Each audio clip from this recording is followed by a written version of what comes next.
Primeiramente, obrigada pelo convite, a doutora Luani, né, para a gente estar cada vez mais falando sobre o trabalho que a gente desenvolve lá no ambulatório. Tem sido um trabalho bem importante, né, tanto para os profissionais, no sentido de desenvolvimento profissional, quanto para o paciente, a gente poder acompanhar a jornada desse paciente dentro e fora do hemocentro, né. Então, só para a gente contextualizar aqui, né, a hemofilia é uma coagulopatia hereditária, onde tem uma disfunção, né, na produção dos fatores de coagulação. Hoje, né, nós temos mais de 13.000 pacientes com coagulopatias hereditárias no Brasil, tá? O Brasil, ele é a quarta população mundial, tá, em hemofilia, e tem mais de 350 milhões de pessoas com hemofilia no mundo, tá? 30% dos casos de hemofilia, eles são casos que não são de origem genéticas, né? Que não, aliás, que não têm origem familiar. 70% ela vem de uma origem familiar e 30% ela vem simplesmente aquela mudança, né, ali no código genético que acaba aquela pessoa sendo a primeira pessoa da família a ter, né, a desenvolver essa coagulopatia hereditária, e a hemofilia. E aí, só para a gente ver um pouquinho, eu trouxe aqui a prevalência da hemofilia no último boletim, né, que ainda nem está totalmente publicado do Ministério, mas já está disponível na internet, né. Então, pelos estados do Brasil, né, São Paulo, ele é o estado que mais tem hemofilia A, né. O Ceará, a gente está no contexto de 2, 3, 4, 5, 6, 7, 8, né, oitavo estado do Brasil com mais pacientes com hemofilia, né.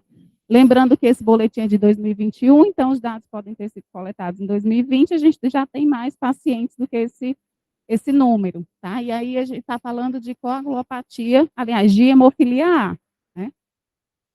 Por que que é importante a gente saber prevalência de determinada doença, de determinada comorbidade em relação à política pública e o que é que eu vou fazer com aquela quantidade de pessoas, né?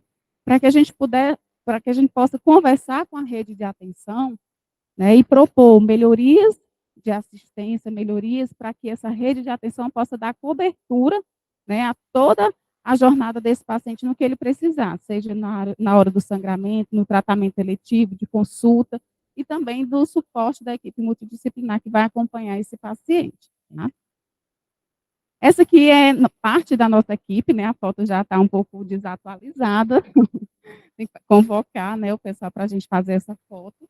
Mas hoje a nossa equipe, ela é uma equipe que ela atende e sobreatende o que o Ministério preconiza, né, ou seja, a gente tem mais profissionais, a gente tem uma equipe multidisciplinar maior do que o que o Ministério recomenda como equipe mínima, né, porque a gente entende, né, a importância de trazer para perto os recursos terapêuticos para que a gente possa atender aquele paciente, né.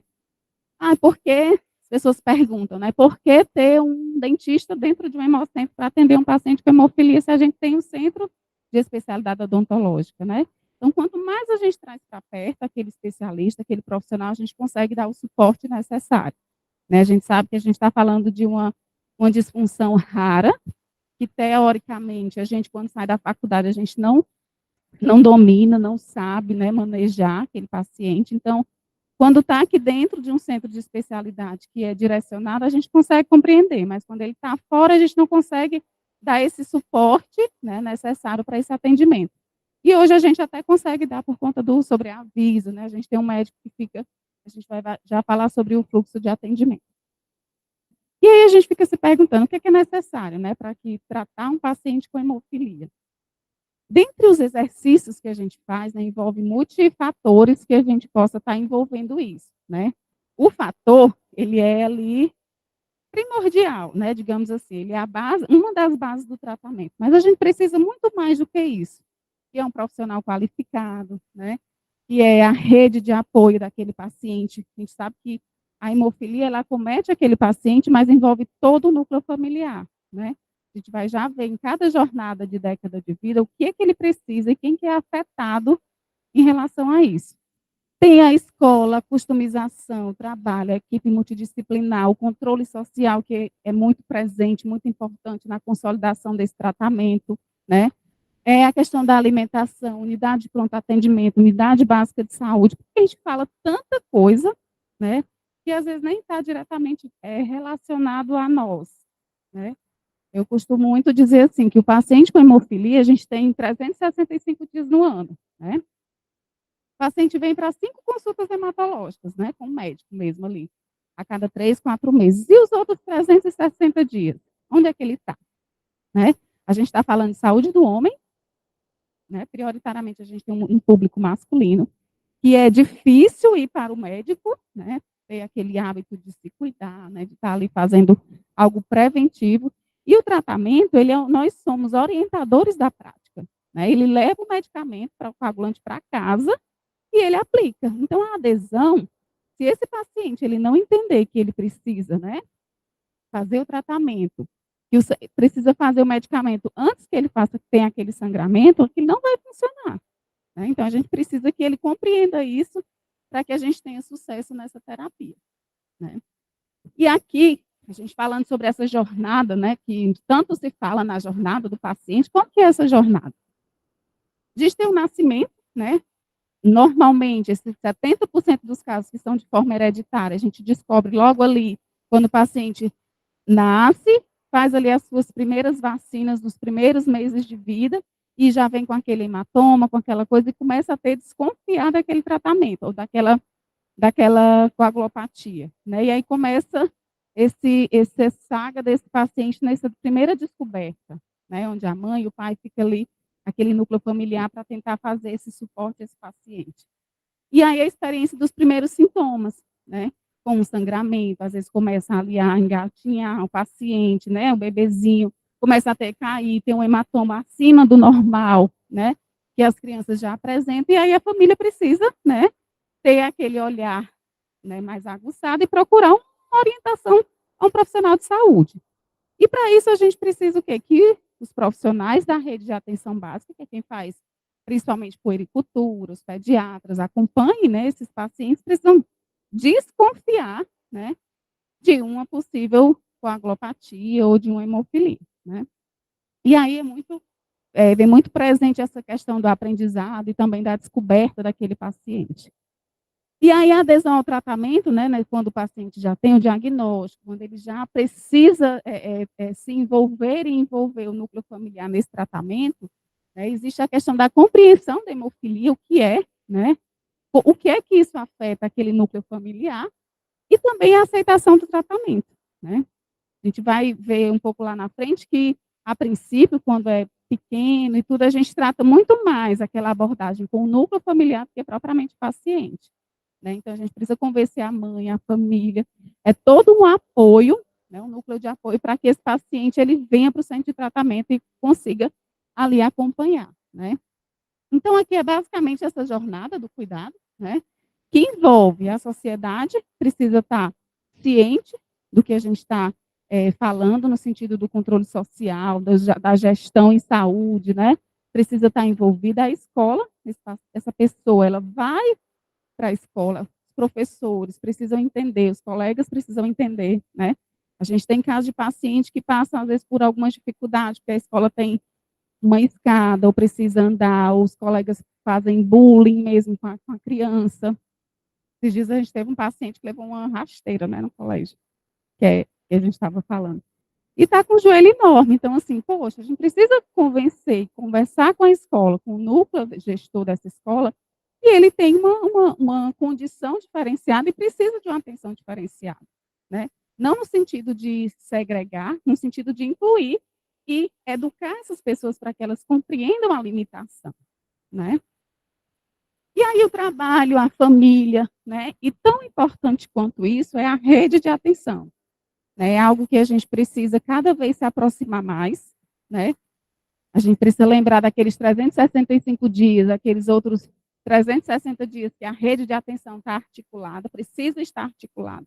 Porque o paciente está internado, ele precisa ter alguém que desconfie de um diagnóstico para alertar o centro tratador, para receber um fator, para ter uma consulta, para melhorar esse tempo-resposta do diagnóstico, isso é muito importante para um paciente que tem hemofilia, né, isso pode ser crucial e ter uma repercussão ali que possa dividir a vida dele, né, de ele ter estou tentando achar a palavra, né, assim, não estou encontrando.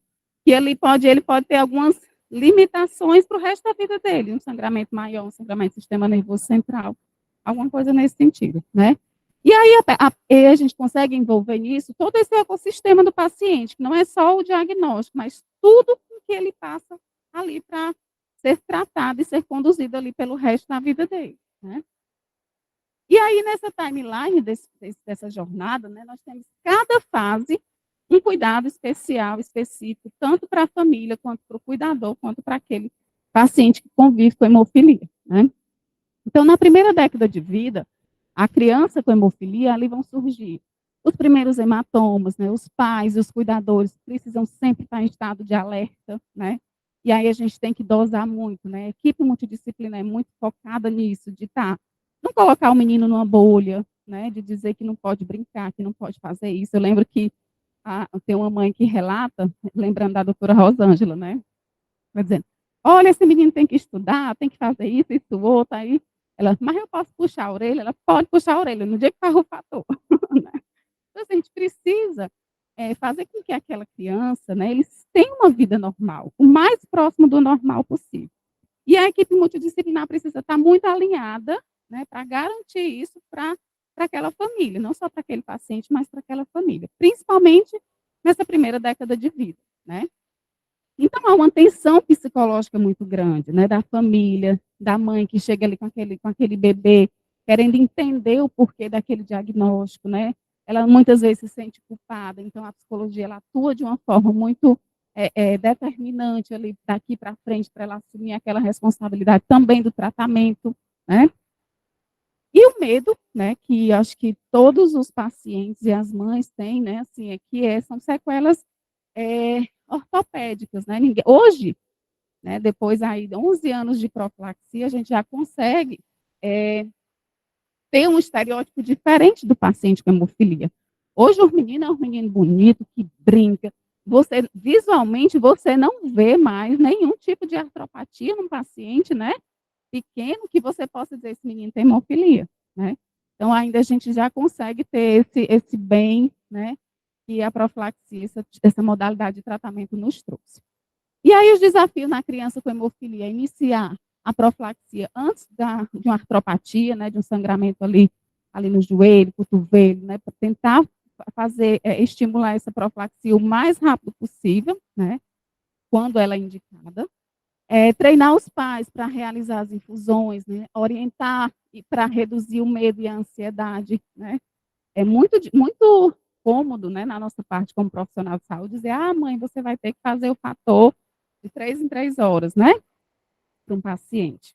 E aí você se imagina no lugar dele, né, poxa, como seria a minha vida hoje se eu tivesse que acordar, ter que trabalhar e antes disso, mesmo com a minha rotina que já é aperreada, ter que fazer o fator da criança, né, ou tentar pensar de encaixar na nossa vida, você ter que ir 2, 3, 4, 5 vezes por semana a um centro de referência ou unidade básica para você fazer, né, aquela terapia, né? Então é muito difícil, né? Então são desafios dessa primeira década de vida, né, onde o foco ele é realmente no cuidador, né? A gente precisa tratar ali aquela criança que vai vir naqueles primeiros 10 anos, que ainda está tendo primeiro contato com aquele diagnóstico, mas o foco inicial realmente é a família, é o núcleo familiar, né? Então, fazer orientações sobre a importância dessa profilaxia, a integração social, orientações para a entrada na escola, né? Cuidado ao evitar sequelas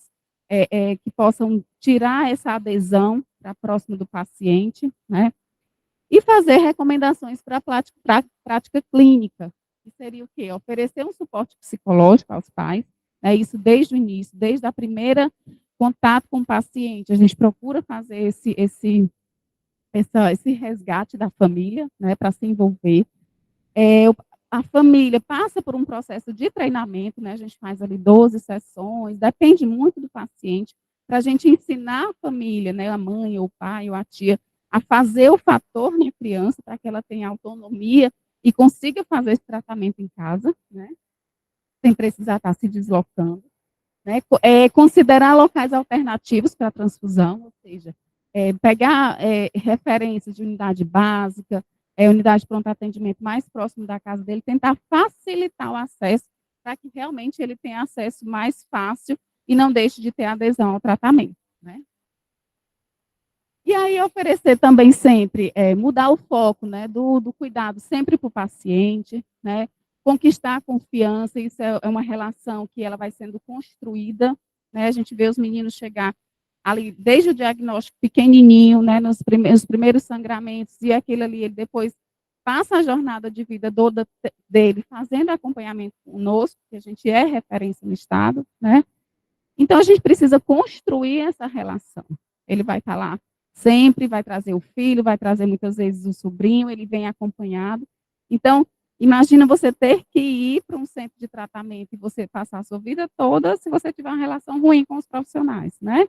Então, a gente procura construir realmente essa confiança com o paciente, né? Então, considerar algumas ferramentas mais modernas para que o paciente registre aquele sangramento, né? E para isso a gente tem algumas ferramentas para facilitar essa lembrança de ele lembrar quando foi que ele sangrou, para a gente fazer uma individualização daquela terapia, né? Ajustar a profilaxia de acordo com a rotina, né? Ah, o paciente treina dia de terça, dia de quinta, né? Então eu vou passar a profilaxia segunda, quarta e sexta? Não. Então a gente vai buscar saber como que é o comportamento daquela vida daquele indivíduo para que a gente possa ajustar, né, e fazer isso de uma forma individualizada.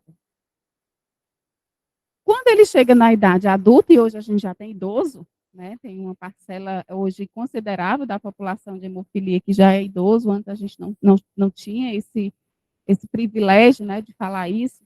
Então, assim, muda-se as propostas, né, eu já tenho ali o foco, né, mais na rotina de vida, no trabalho, né, as sequelas articulares, alguns deles já apresentam, então, como que eu vou tratar essa incapacidade, esse paciente que vive com dor, essas comorbidades como sobrepeso, será que falaram alguma coisa aqui? Tem como ver?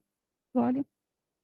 Comorbidades, sobrepeso, infecções virais, né? Esse paciente ele não só tem hemofilia, né? Essa pessoa ela não só tem hemofilia. Então, como que eu vou agregar outras áreas de saúde desse indivíduo para também conciliar com o tratamento de hemofilia, né? E aí monitorar a dispensação do fator que foi prescrito, né? Ele precisa acondicionar isso na casa dele, né? Então a gente precisa ter muito cuidado com a orientação que a gente vai dar. Às vezes as condições dos pacientes não são, consigo ter uma geladeira específica só para guardar fator, né? A condição social desse paciente às vezes não permite. Então a gente vai ter que adequar o estilo de vida dele para que ele tenha a melhor adesão possível àquele tratamento, né? E aí tem alguns estudos que falam sobre os motivos, né, as barreiras que levam à adesão ou à não adesão ao tratamento. E aí a crença na necessidade de tratar, isso é um motivo onde ele realmente ele acredita que ele precisa tratar, ele aumenta, né? É uma boa relação com a equipe tratadora, quando esse paciente, né, ele tem uma relação boa com a equipe, a tendência é que ele tenha uma adesão maior ao tratamento, tá? Experiência dos sintomas, ou seja, está sangrando, está sentindo dor, ele sabe que ele precisa. Então, isso é um fator de motivar mais para ele realizar aquele tratamento, né? E as coisas que realmente são barreiras é o quê? Se ele não sente sintomas, se ele não tem sangramento, ele acha que não é importante, né? Aderir, eu não estou sangrando, para que eu vou tomar medicamento? Então, a tendência é esse tipo de pensamento. E também o aumento da idade, né? Ele não pode deixar que o paciente se desacredite, né? Onde ele veja que aquilo ali não vai fazer algum efeito, ele só trata sob demanda, né? Onde ele só, sangrei, vou fazer o tratamento, vou tomar aquilo ali, eu não consigo mudar a minha condição. E isso é muito ruim, é uma barreira muito grande, né? Então, são esses fatores nesse estudo, um estudo de faz um tempo já, de 2013, mas eu penso que as barreiras, eu acho que ainda continuam, né? Quando a gente tem uma boa relação com a equipe, quando a gente se sente bem no local, a tendência é que você vá mais naquele local, né? Aquela experiência fica boa. E aí eu trouxe esse estudo, agora de 2020, que ele fala sobre a adesão em frequência escalonada, né? De profilaxia. E à medida que eu vou aumentando, de 1 dia para 2 dias, para 3 dias, você faz, sei lá, segunda, quarta e sexta medicamento, que é de infusão prioritariamente endovenoso, né? a tendência é que a gente não tenha essa boa adesão, ela vai baixando essa adesão. Então, e aqui, dentro do Hemocentro, essa aqui é a jornada do paciente, né? Desde a recepção, a consulta de enfermagem, né? A gente passou por um processo do prontuário eletrônico de implantação, que isso tem melhorado bastante o fluxo de atendimento, e a orientação dos dados para que a gente possa ter uma tomada de decisão baseada no que a gente está ali registrado. Então, isso facilita o nosso processo de estudo contínuo, né? O SAMI, que a gente não tinha um SAMI, a gente já tem um local de guarda de prontuário, onde a gente consegue ter estatísticas, né, alguns dados para a gente poder utilizar a favor do processo, né. A nossa farmácia, que funciona 24 horas, né, para garantir assistência na dispensação desses fatores a qualquer hora que esses pacientes precisam. Então, para que tudo isso aconteça, né, existe uma equipe grande, uma equipe multidisciplinar, que garante, né, que esse paciente, ele dentro do Hemocentro e também fora dele, tem uma perspectiva de uma assistência integral, né? E a memória do paciente, né, eu acho que não só do paciente, mas do cidadão e da gente como indivíduo, ela é muito da emoção, né? A gente geralmente se lembra quando a gente foi, né, maltratado em algum local. Às vezes, quando a gente é bem tratado, a gente dificilmente lembra, né?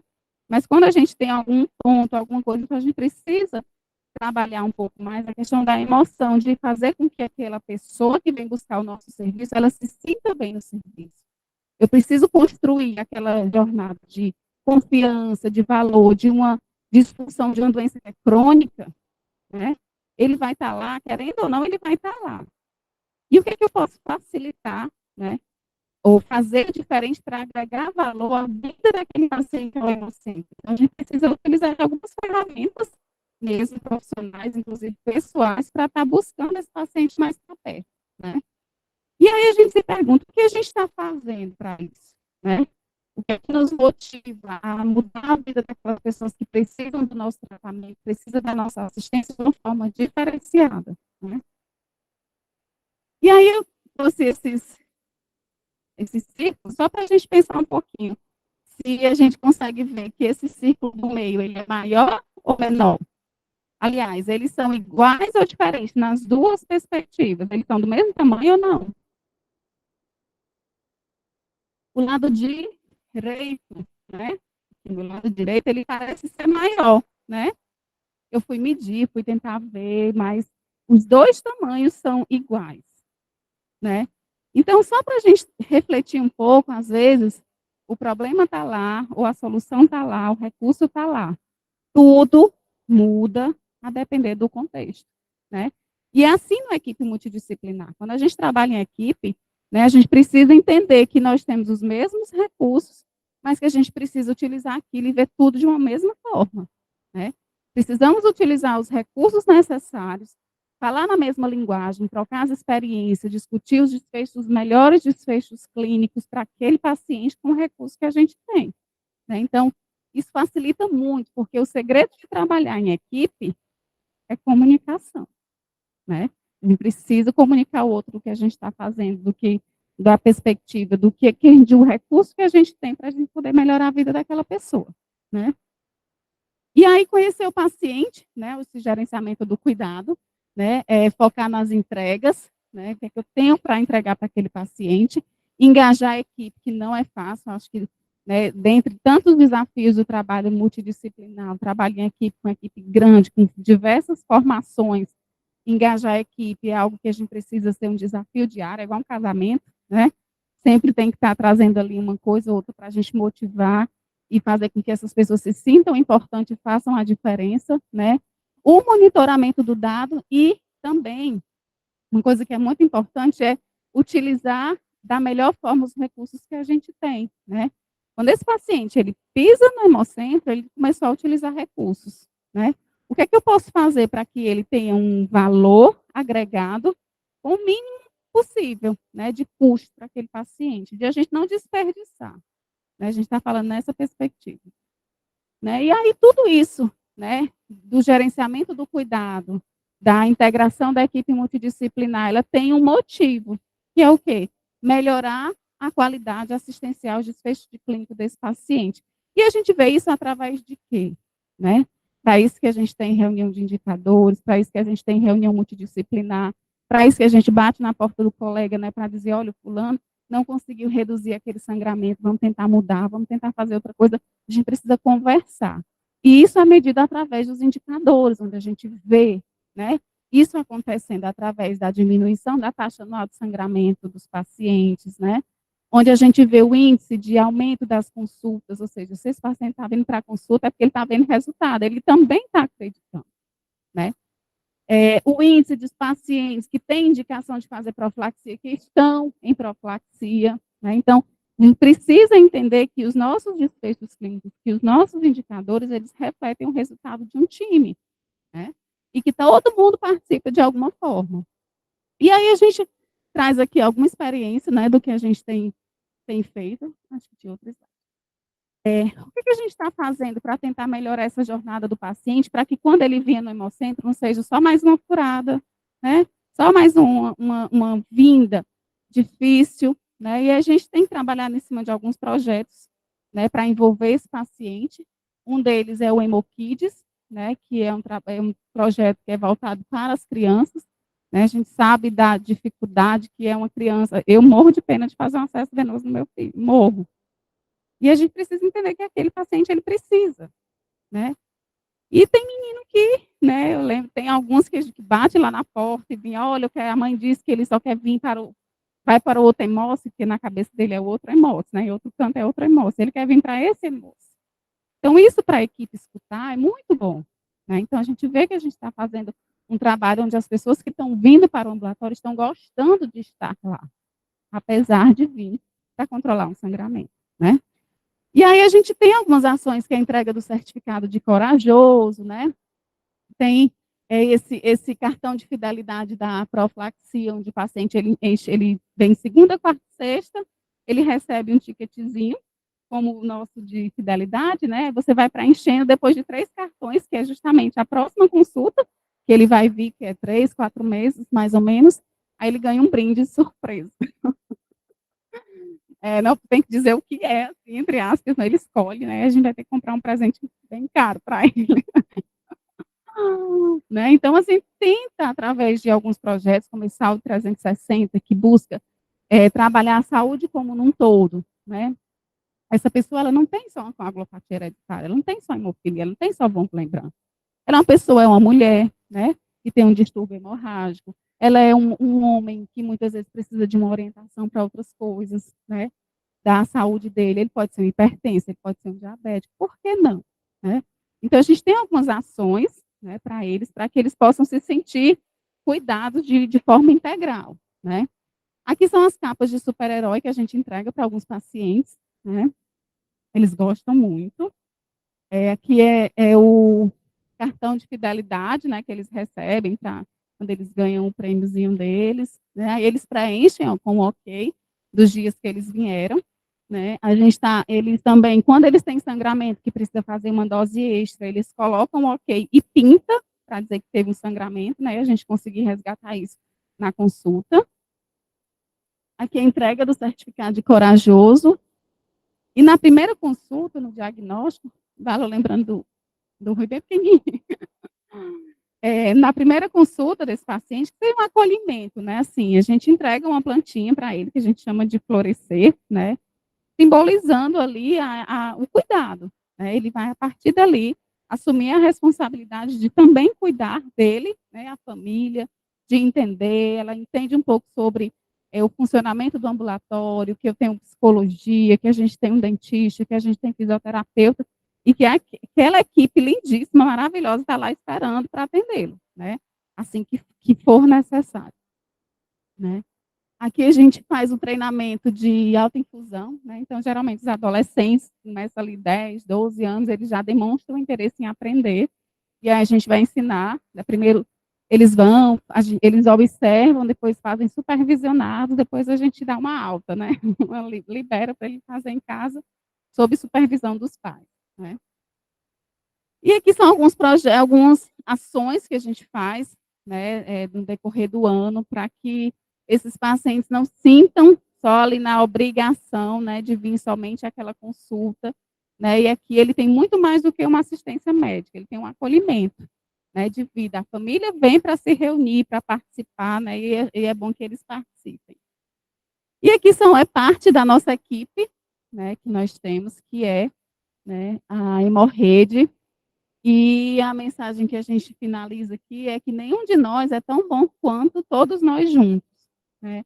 A gente precisa entender que hoje falar sobre a equipe multidisciplinar, né, quando a gente entende a perspectiva que o Ministério da Saúde traz e o entendimento que nós já fazemos aqui no Estado, a gente faz, né, muito mais além do que o que é preconizado.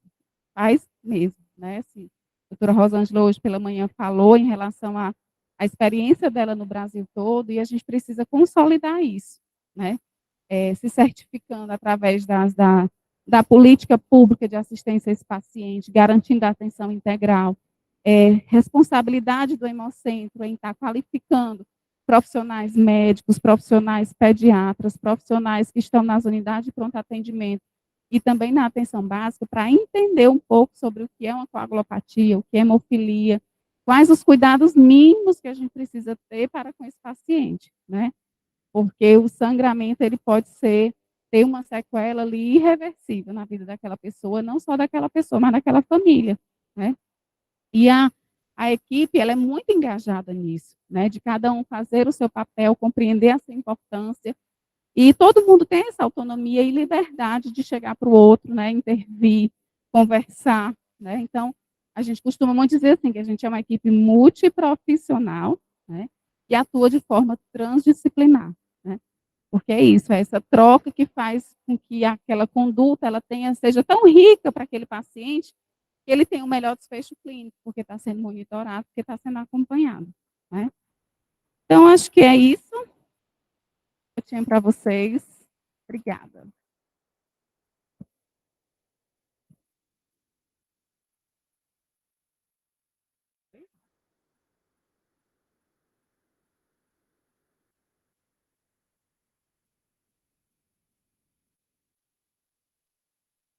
Fique aqui. Fique aqui. Eu queria agradecer a Tatiane pela excelente apresentação. É, eu sou fã da equipe multi, né? Eu sempre digo isso, porque uma andorinha só literalmente não faz verão, e cada profissional tem a sua importância dentro da assistência ao paciente. A gente, hoje de manhã, a gente acabou falando, né, bastante sobre o ambulatório, e nós somos um ambulatório muito bom, referência nacional. Infelizmente, não temos o reconhecimento no nosso estado, como a gente tem um reconhecimento em outros estados, né, do nosso serviço. Mas o que mais importa não é nem o reconhecimento das pessoas externas, o reconhecimento do paciente, que entende que a gente está entregando para ele. O que a gente tem de melhor é o que é mais importante, é ver uma criança crescendo saudável, é ver um paciente aderindo ao tratamento, né, voltando feliz. Ah, doutor, ele nem chorou mais quando veio tomar o fator, ele nem chora mais quando vem para cá, né? E a gente precisa amadurecer o nosso pensamento do tratamento do paciente. Infelizmente, as nossas instituições de saúde, elas ainda são muito medicocêntricas, né?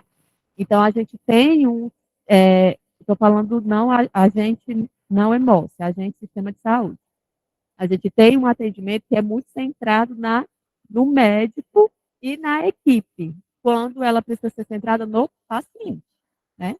Então, aquela sua figurinha ali o centro é o mesmo, mas o centro fica desse tamanhozinho se os profissionais que estão ao redor dele pensam muito mais nele, né, do que no próprio paciente. Então, a gente precisa fazer esse exercício diário do que é que a gente pode fazer para melhorar a jornada do nosso paciente, a experiência do nosso paciente. O que é que o meu serviço está fazendo que, de fato, agrega valor para aquele paciente? Então, por exemplo, um paciente na transfusão, que chega às 7 horas da manhã e consegue fazer o postulado de hemácia saindo daqui 6, 7 horas da noite, quanto tempo que esse paciente passa dentro do serviço e não agrega valor para o atendimento dele? O paciente que chega com o sangramento para poder fazer o fator de coagulação, que chegou no serviço às 8 horas da manhã e só foi receber a infusão do fator às 11, quanto tempo esse paciente perde no serviço? E se fosse você?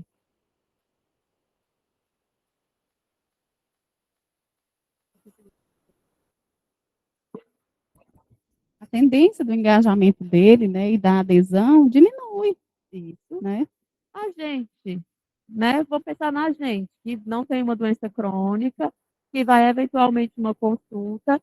E eu fiquei indignada. Um dia desse que eu fui fazer um Holter, aí você chega na clínica, o horário é marcado, ela marcada para as 11 horas da manhã, eu cheguei para fazer o Holter, fiquei 1 hora esperando para passar na recepção, para fazer um exame que eu sei que demora 5 minutos, ela vai grudar um negócio em mim e eu vou embora. Perdi 1 hora e meia do meu dia.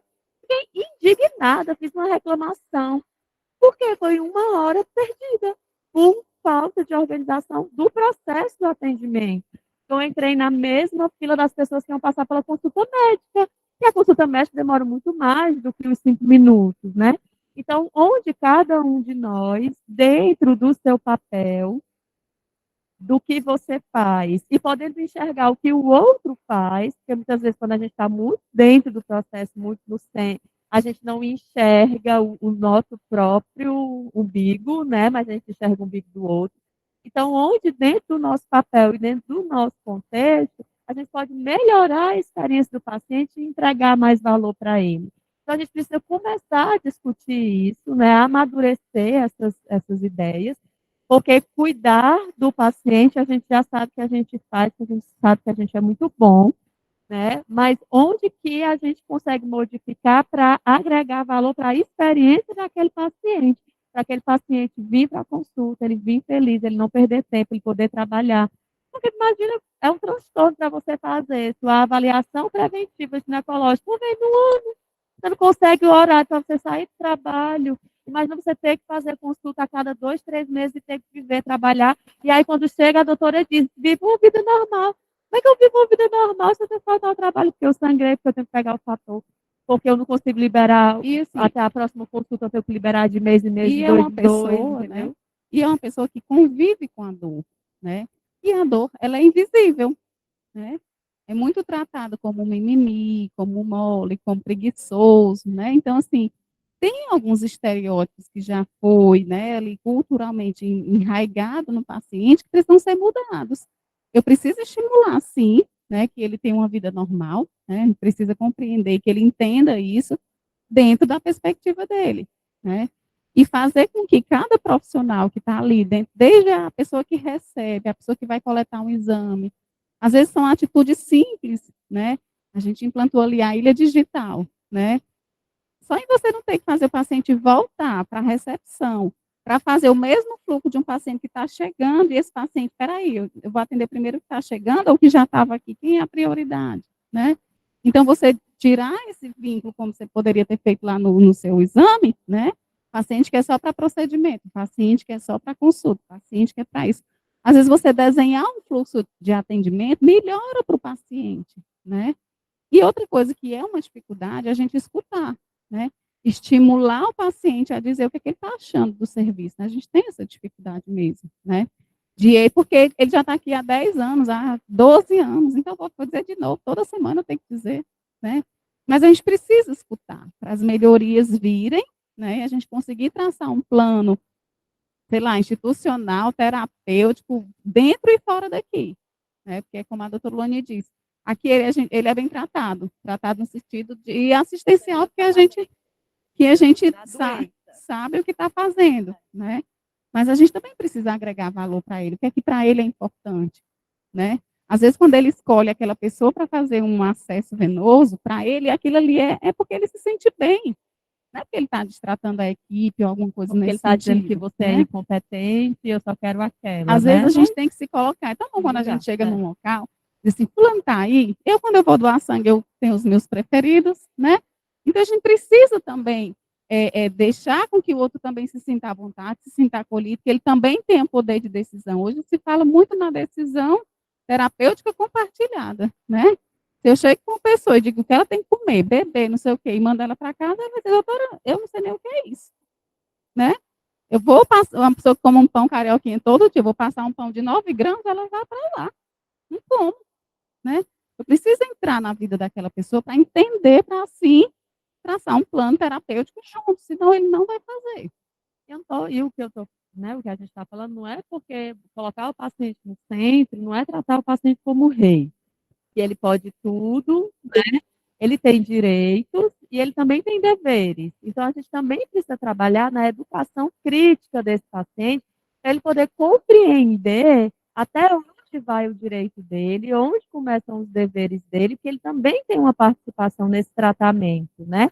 A gente viveu isso, por exemplo, na Associação dos Hemofílicos, né? Que a gente tinha uma cobrança que era, de certa forma, exacerbada, que saía, isso eu estou falando não de agora, mas de 10 anos, 8 anos atrás, uma cobrança que ela se confundia do que era o nosso papel como centro tratador e do que era o dever do paciente, né?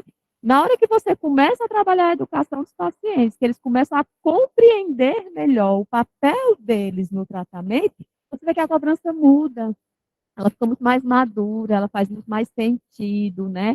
Então, ter um paciente crítico é muito importante, mas ele tem que ser um paciente crítico orientado.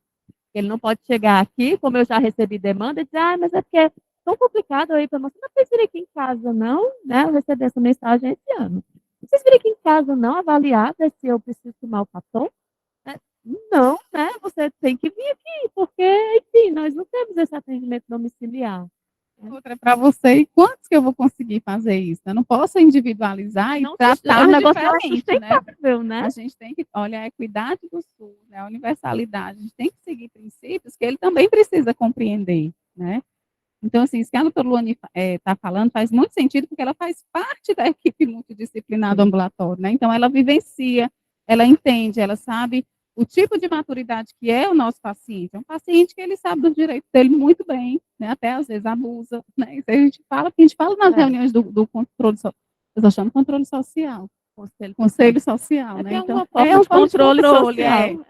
Então, assim, nas reuniões a gente está ali, mas muito mais como parceiros, né, para enriquecer, para melhorar aquele serviço, do que muito como talvez era antes, para cobrar e ser uma coisa debatida, né? Isso mesmo.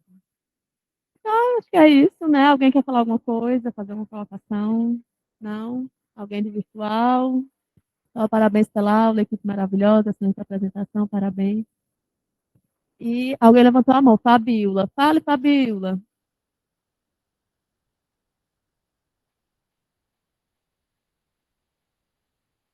Fabiola, foi sem querer ou foi querendo?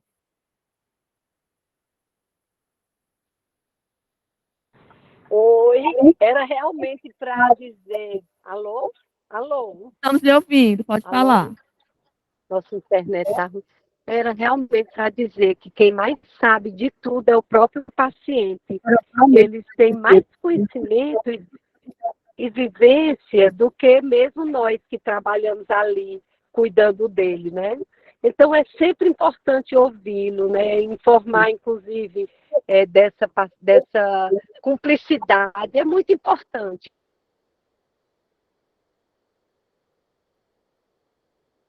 Muito, porque aí eles se sentem na responsabilidade também dos seus deveres, não é isso? Essa atenção, porque eles têm conhecimento demais, muito mesmo. E eu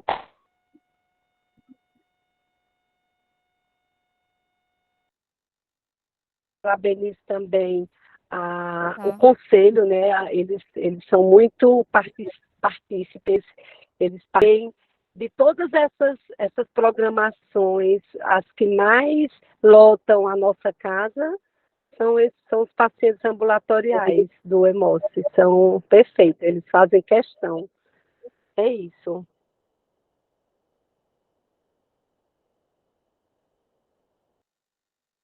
Obrigada, Fabiola, pela sua contribuição. Então, mais uma vez, agradecer a Tati pela apresentação, agradecer a todos pela presença, ter um ótimo resto de semana, até a próxima semana.